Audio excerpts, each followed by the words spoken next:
BJP করার অপরাধে এক ব্যক্তিকে বেধড়ক মারধর, প্রাণনাশের হুমকি, এমনকি তার গায়ে মূত্রত্যাগ করার অভিযোগ উঠল একাধিক তৃণমূল কাউন্সিলরের বিরুদ্ধে। ঘটনাকে কেন্দ্র করে ইতিমধ্যে রাজনৈতিক চাপানোতরে শুরু হয়েছে ডায়মন্ড হারবারে, যদিও অভিযুক্তদের পক্ষ থেকে এখনো পর্যন্ত কোনো প্রতিক্রিয়া পাওয়া যায়নি। অভিযোগের কেন্দ্রবিন্দুতে রয়েছেন ডায়মন্ড হারবারের বাসিন্দা সৈকত দাস নামে এক বিজেপি কর্মী। তার অভিযোগ, ঘটনাটি ঘটে গত 18 ডিসেম্বর 2025 সালে। অভিযোগ, ওই দিন ডায়মন্ড হারবারের কলেজ পাড়া এলাকায় জয় শ্রীরাম গান চালিয়েছিলেন সৈকত দাস। এই ঘটনাকে কেন্দ্র করে তার উপর চড়াও হয় এবং অভিযোগ উঠেছে এমনটাই, এবং তখনই ঘটে এই নক্কারজনক ঘটনা।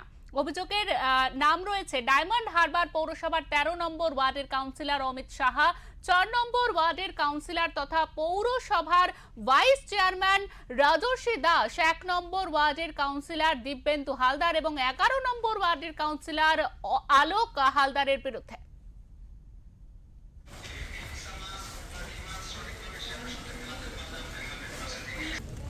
এটা গৌতমদার গাড়ি না?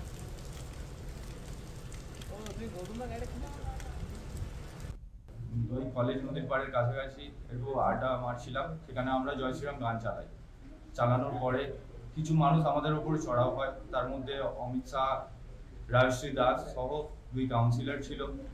কিছু ওদের সঙ্গে আরো ছেলেপুলেরা ছিল, যারা এসে আমাদেরকে উপর চড়াও হয় এবং আমাকে প্রচন্ড মারধর করে। কি দিয়ে মারধর করে? আমাকে লাঠি দিয়ে, এমনি হাত চড় পর মেরেছে, গাড়ি থেকে রড বের করেছিল। তো আমাকে অনেকক্ষণ ধরে মারধর করার পরে আমার গায়ের ওপরে প্রস্রাব করে চলে যায়। আমার কানে এসছে সৈকত দাস বলে 14 নম্বর ওয়ার্ডের বাসিন্দা, তার ওপর যে অত্যাচারটা চলেছিল এবং আমি শুনেছি তার ওপর মূত্রদান পর্যন্ত এরা করেছে। এত লজ্জাজনক ঘটনা।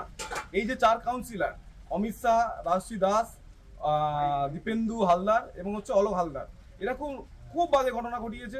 এর জন্য আমি চাই আইনগতভাবে যথাযথ শাস্তি হোক এবং এদের বিচার হোক।